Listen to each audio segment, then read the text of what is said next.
এ sharp. এখন এ শার্পের যদি আমরা শিখি, এ শার্প যদি 1 হয় মানে এ শার্প হচ্ছে 7, বোঝা গেল? এই এ শার্প থেকে এই এ শার্পে যাওয়া ভাড়া কত? 6 টাকা।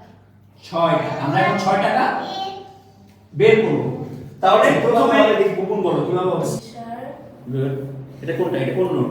সারে গা স্যার মা মা। তারপর পা তুমি লিখেছো, হ্যাঁ বন্ধ করো। এখন এবার দিলারা যাও দেখি, দিলারাকে যাও। দিলারা যে পা ধা নিসা লাগলে কিবোর্ডে আরেকটু একে বাড়াও। শাবাশ। এখন মাঝখানে একটা নোট আছে, মা ওটা কি বলো তো? এফ জি এগুলোর মাঝখানে নোটগুলো একটু এঁকে দাও তো। ওগুলো কি নোট বলো?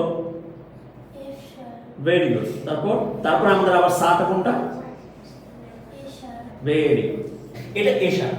এ শার্পের থেকে আমাদের এটা সা, তারপরে 1 টাকা। তাহলে রে কোনটা দেখাও? 1 টাকা। Very good. তাহলে এটা কি রে? বুঝা গেল? ঠিক আছে। এখন গাও হচ্ছে 1 টাকা। দেখি বহুগুণ আসল ভেবে মাথা পেটে বের করো, সমস্যা নেই। ভুলে তো সমস্যা নেই, কিন্তু চেষ্টা করো।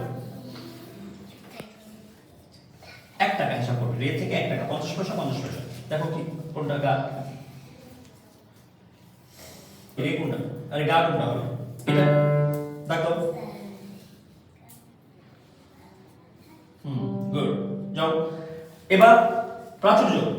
গা থেকে মা হচ্ছে 50 পয়সা, তাহলে মা কোনটা হবে? এটা হচ্ছে গা।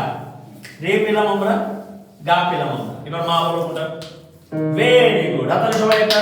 চলো, এটা তো ইজি। হ্যাঁ ঠিক আছে, ভেরি গুড। হাতালে একটা। খুব সুন্দর। আমরা দাগ দিয়ে দিচ্ছি এখানে। হ্যাঁ বাহ। চলো এবার গুড, দাগ দিয়ে দাও। শাবাশ। পা ধা পেলাম। তাহলে এবার অনুমিতা আসো। এই যে ধা, ধায়ের পরে নি কোনটা? গুড, শাবাশ। হাতালি। Very good. তারপরে আবার সা হচ্ছে 50। তাহলে